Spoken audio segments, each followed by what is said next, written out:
Welcome to Bihar matters. आज की हमारी जो ये इकोलॉजी मास्टर क्लास सीरीज है उसमें हम एक बहुत ही शानदार टॉपिक कवर करने वाले हैं। जी बिल्कुल। आज का हमारा विषय है प्रजातियों की अंतःक्रियाएं या जिसे हम स्पीशीज इंटरैक्शन कहते हैं। राइट। और देखिए स्टूडेंट्स को ये समझना होगा कि ये टॉपिक बीपीएससी हो, बीएसएससी या फिर जो शिक्षक भर्ती परीक्षाएं हैं उनके लिए एक तरह से मेक और ब्रेक टॉपिक है। एकदम सही कहा आपने, क्योंकि प्रीलिम्स में इससे सीधे स्टेटमेंट बेस्ड एमसीक्यूज आते हैं और मेंस में जब इकोसिस्टम स्टेबिलिटी पर आंसर लिखना हो तो ये कॉन्सेप्ट्स बहुत काम आते हैं। बिल्कुल। तो आज के इस डीप डाइव का मकसद सिर्फ रटना नहीं है बल्कि उस साइंटिफिक बेस को समझना है जिससे एग्जाम में एलिमिनेशन तकनीक लगाना आसान हो जाए। हाँ, एलिमिनेशन बहुत जरूरी है ऐसे सवालों में। तो सोचिए कि एक ऐसा पौधा है जो खुद फोटोसिंथेसिस करता है, अपना खाना बनाता है, लेकिन फिर भी वो कीड़ों का शिकार करता है। या फिर वो छोटी सी मछली जो खूंखार शार्क के पेट के ठीक नीचे आराम से तैरती है और शार्क उसे कुछ नहीं कहती। हाँ, मतलब प्रकृति में कोई भी जीव ना अकेला नहीं है, वो या तो एक दूसरे का इस्तेमाल कर रहे हैं या साथ मिलकर सर्वाइव कर रहे हैं। इसी को इकोलॉजी में स्पीशीज इंटरैक्शन कहा जाता है। लेकिन इस चर्चा को आगे बढ़ाने से पहले सबसे पहले वो बेसिक फ्रेमवर्क समझना होगा जिस पर ये पूरी थ्योरी टिकी है। अच्छा, वो मास्टर मैट्रिक्स वाला कॉन्सेप्ट? जी देखिए, जब हम इंटरैक्शन की बात करते हैं ना तो नेचर में इसका मतलब कोई इमोशन या दोस्ती दुश्मनी नहीं है। जीव विज्ञान में इसे सिर्फ एक पैमाने पर नापा जाता है और वो है फिटनेस। फिटनेस मतलब जिम वाली फिटनेस नहीं, राइट? राइट। इकोलॉजी में फिटनेस का सीधा सा मतलब है सर्वाइवल और रिप्रोडक्शन, यानी किसी जीव के बचने की क्षमता और अपनी अगली पीढ़ी को पैदा करने की क्षमता। समझ गया।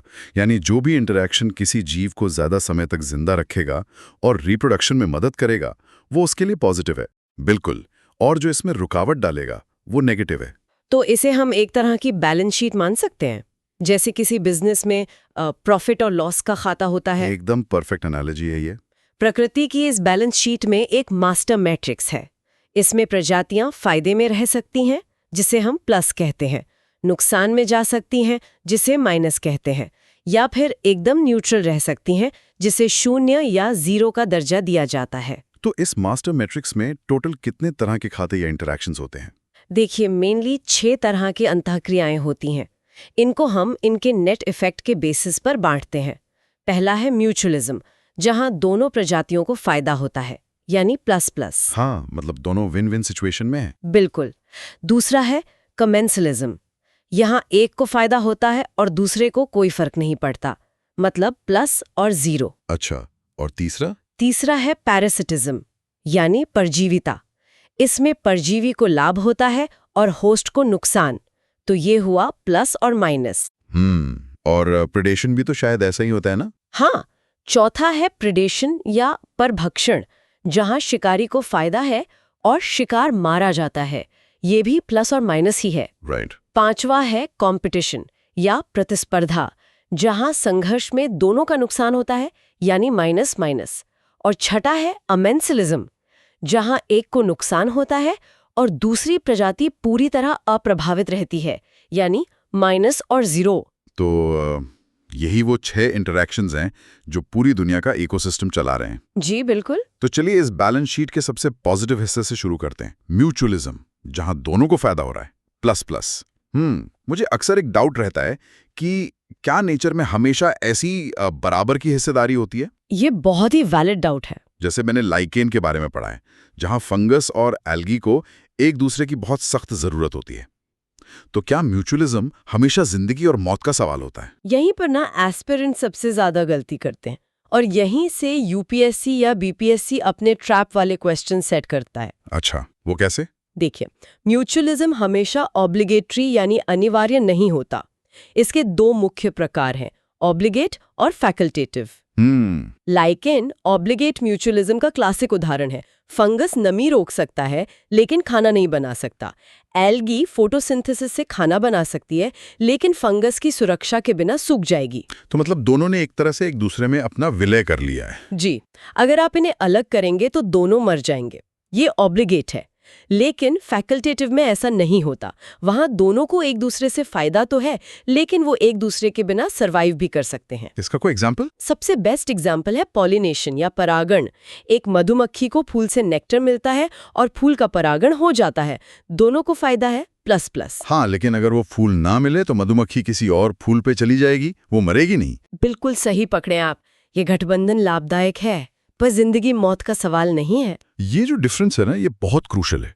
मुझे यहाँ माइकोराइजा का भी एग्जाम्पल याद आ रहा है। हाँ, वो भी बहुत इंपॉर्टेंट है एग्जाम पर्सपेक्टिव से। ये पौधों की जड़ों और मिट्टी के फंगस के बीच का रिलेशन है ना, जहाँ विशाल पेड़ों की जड़ें मिट्टी के एकदम अंदर तक नहीं जा पाती, तो फंगस एक हाई स्पीड इंटरनेट केबल की तरह काम करता है। एकदम सही।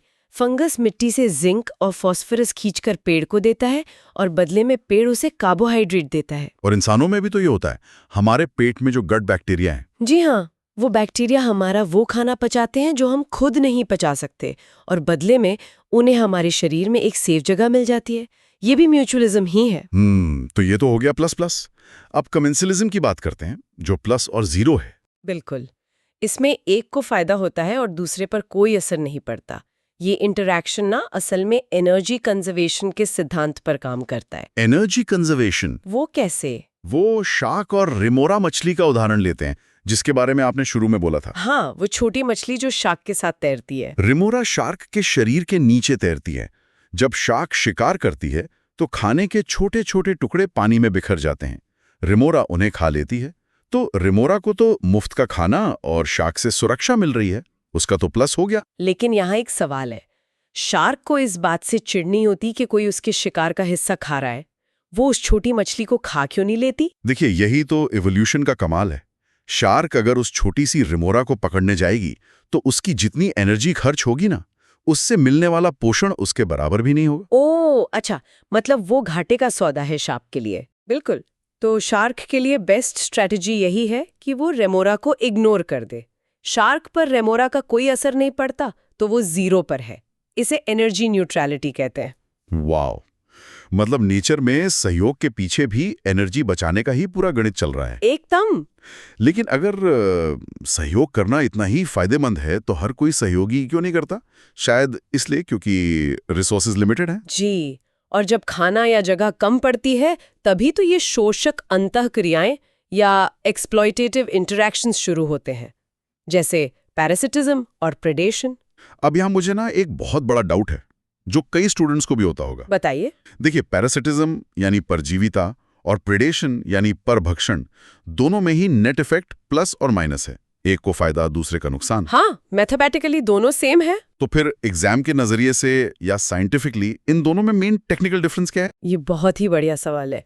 दोनों प्लस माइनस जरूर है, लेकिन उनके काम करने का जो मैकेनिज्म है ना, वो एकदम उल्टा है। अच्छा, कैसे? पैरासिटिज्म को देखिए, परजीवी का मेन गोल अपने होस्ट से न्यूट्रिशन लेना है। वो होस्ट के शरीर के ऊपर या अंदर रहता है। लेकिन सबसे बड़ा फर्क ये है कि परजीवी अपने होस्ट को जानबूझकर कभी मारता नहीं है। शायद ही कभी मारता हो। राइट। जरा सोचिए, अगर किसी एंडोपैरासाइट ने, जैसे हमारी आंतों में रहने वाले टेपवर्म ने, अगर अपने ही होस्ट को मार दिया, तो उसका जो मुफ्त का होटल और खाना है वो तो हमेशा के लिए बंद हो जाएगा ना। हाँ, ये तो उसका अपना ही नुकसान है। इसीलिए वो होस्ट को सिर्फ कमजोर करता है, जान से नहीं मारता। और इनके जो अडेप्टेशंस होते हैं ना, वो गजब के होते हैं। एक एंडोपैरासाइट के पास अपना खुद का डाइजेस्टिव सिस्टम लगभग होता ही नहीं है। वेट, बिना डाइजेस्टिव सिस्टम के वो कैसे सरवाइव करता है? क्योंकि उसे उसकी जरूरत ही नहीं है।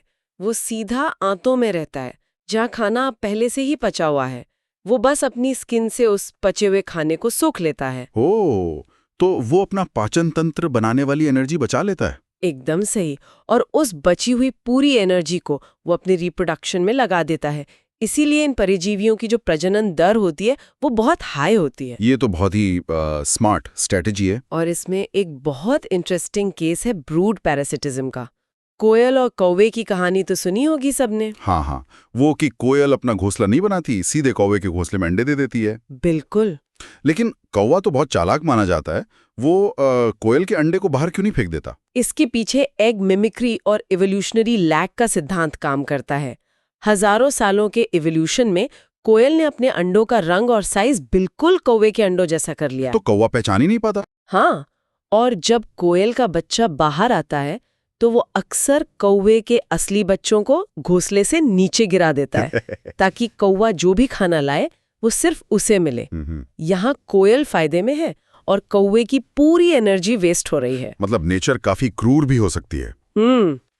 अब अगर प्रेडेशन की बात करें, जो कि हमारा दूसरा प्लस माइनस है, यहाँ तो शिकारी सीधा अपने शिकार को मार देता है, शेर और हिरण वाला केस। जी, लेकिन प्रेडेशन सिर्फ मारने और खाने तक लिमिटेड नहीं है। ये एक तरह की एवोल्यूशनरी आर्म्स रेस है। आर्म्स रेस, हथियारों की होड़। हाँ, शिकारी बेहतर तरीके खोजता है मारने के और शिकार बेहतर तरीके खोजता है छिपने या बचने के। और यहीं से एक बहुत जबरदस्त कॉन्सेप्ट आता है मिमिक्री का, जहां से एग्जाम में अक्सर सवाल बनते हैं। राइट, बेट्सियन और मुलेरियन मिमिक्री है ना? जी, बेट्सियन मिमिक्री नेचर का सबसे बड़ा धोखा है। इसमें एक बिल्कुल भोला भाला बिना जहर वाला जीव किसी बहुत ही जहरीले जीव की नकल करने लगता है। अच्छा, मतलब रंगरूप उसके जैसा कर लेता है। हाँ, इवोल्यूशन के दौरान जो जीव थोड़ा बहुत जहरीले वाले जैसा दिखा, शिकारी ने उसे डर के मारे छोड़ दिया। धीरे धीरे वो पूरी तरह उसकी कॉपी बन गया। शिकारी उस रंग को देखकर धोखा खा जाता है। ये तो बेट्सियन हो जा। और मुलेरियन मिमिक्री में दो अलग अलग प्रजातियां जो दोनों ही जहरीली या खतरनाक होती हैं, वो एक जैसी दिखने लगती हैं। दोनों ही खतरनाक हैं। तो फिर कॉपी क्यों कर रही हैं? ताकि वो शिकारियों के लिए एक कंबाइंड वार्निंग सिग्नल बना सकें।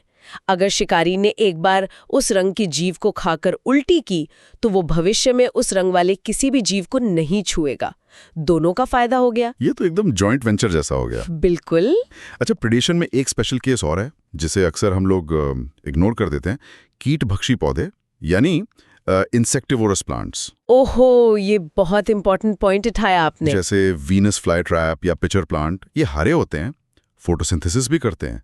तो फिर इन्हें कीड़ों को मारकर खाने की क्या जरूरत है? स्टूडेंट्स को ये समझना होगा कि ये पौधे अक्सर ऐसी दलदली मिट्टी में उगते हैं जहां नाइट्रोजन की बहुत कमी होती है।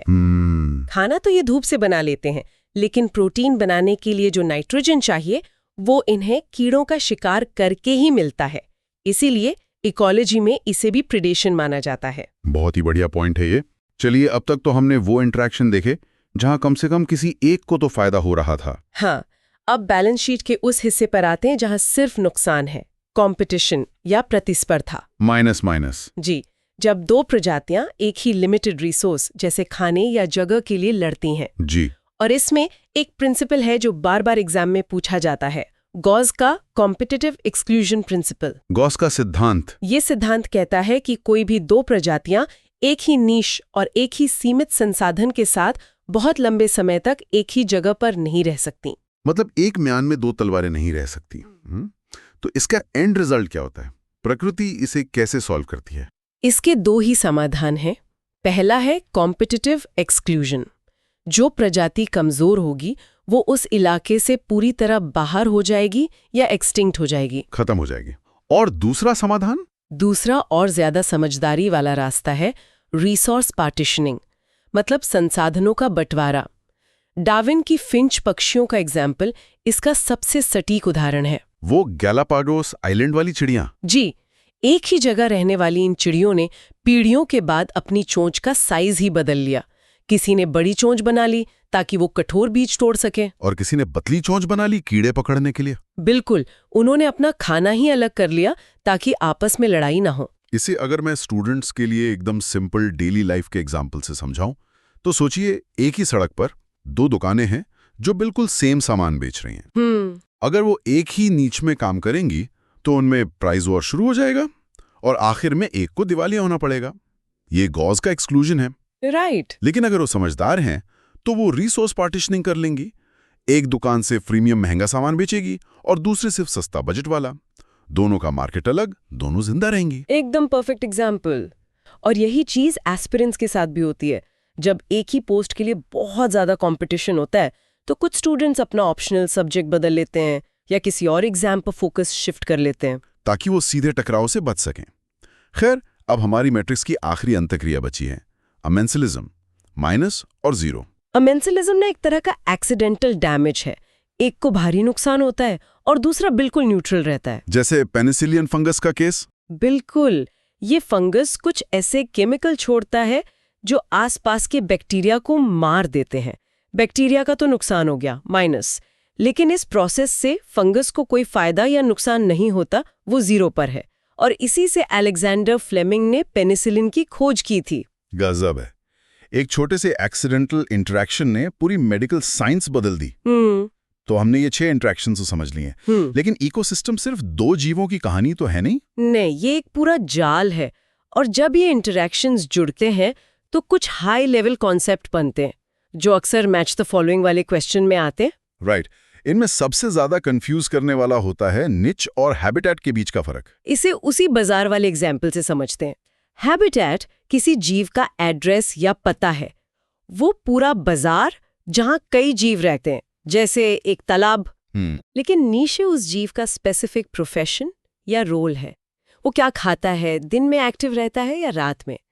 गॉस के नियम के हिसाब से एक हैबिटेट में कई प्रजातियां रह सकती हैं, लेकिन एक निशे में एक ही प्रजाति टिकेगी। बहुत ही क्लियर डेफिनेशन है।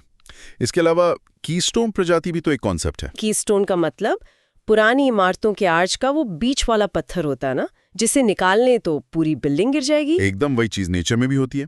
कीस्टोन प्रजाति वो है जिसकी संख्या भले ही कम हो, लेकिन पूरे इकोसिस्टम पर उसका कंट्रोल बहुत बड़ा होता है, जैसे समुद्री उदबिलाव या सी ऑटर। इसका क्या रोल है? ये सी अर्चिन नाम के जीव को खाते हैं। अगर उदबिलाव कम हो जाए तो सी अर्चिन बहुत तेजी से बढ़ेंगे और ये समुद्र के अंदर के जो केल्प के जंगल है ना, उनकी जड़ों को खा जाते हैं। तो पूरा जंगल ही खत्म हो जाएगा। बिल्कुल। और वहां रहने वाले हजारों जीव बेघर होकर मर जाएंगे। इसे ट्रॉफिक कैस्केड कहते हैं।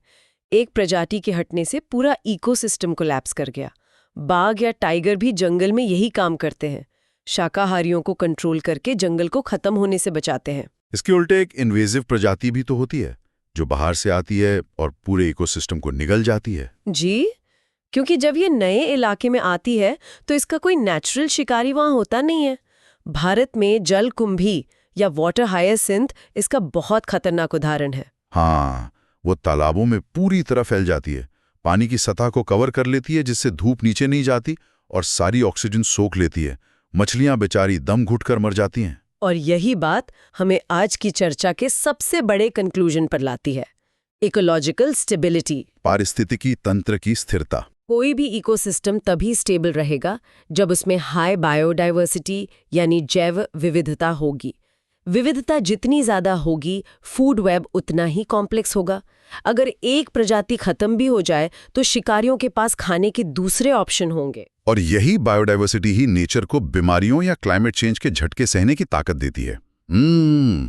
ये सारा नॉलेज तो बहुत सॉलिड है, लेकिन एग्जाम हॉल का प्रेशर अलग होता है। हाँ, वहाँ एग्जामिनर हमेशा एक्सट्रीम वर्ड्स का इस्तेमाल करके ट्रैप बिछाते हैं। इसीलिए स्टूडेंट्स के पास एक थिंकिंग फ्रेमवर्क होना चाहिए। राइट, जैसे हमेशा या ऑलवेज वाले स्टेटमेंट्स। बिल्कुल। अगर स्टेटमेंट आए कि प्रेडेशन हमेशा इकोसिस्टम के लिए हानिकारक होता है तो ये गलत है। हाँ, क्योंकि वो तो पॉपुलेशन को कंट्रोल करता है। दूसरा स्टेटमेंट, प्रतिस्पर्धा हमेशा विलुप्ति की ओर ले जाती है, ये भी गलत है, क्योंकि हमने रिसोर्स पार्टीशनिंग देखा है। और तीसरा कि परजीवी हमेशा होस्ट को मार देता है, ये भी गलत निकला। तो एस्पिरेंट्स के लिए स्ट्रैटेजी यही है कि इंटरैक्शन का कोई भी सवाल आए तो खुद से 4 सवाल पूछे। पहला, फायदा किसे हो रहा है? दूसरा, नुकसान किसे हो रहा है या कौन न्यूट्रल है? तीसरा ये कि क्या ये डिपेंडेंसी ऑब्लिगेटरी है या फैकल्टेटिव? और चौथा, क्या इसमें तुरंत किसी की जान जा रही है? एकदम सही। इन 4 पैमानों पर अगर आपने इस सवाल को कस लिया तो कोई भी इकोलॉजी का एमसीक्यू गलत नहीं होगा। बहुत ही शानदार।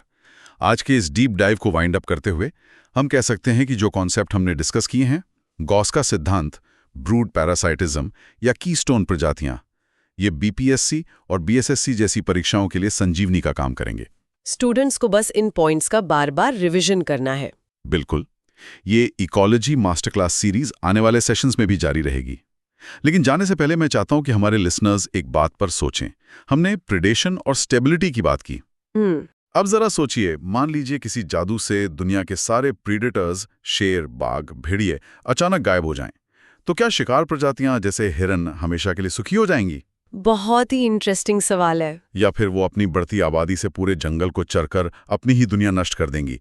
इस पर जरूर विचार कीजिएगा। बिल्कुल, ये सोचने वाला टॉपिक है। आज के लिए बिहार मैटर्स पर बस इतना ही। हमसे जुड़ने के लिए बहुत बहुत धन्यवाद।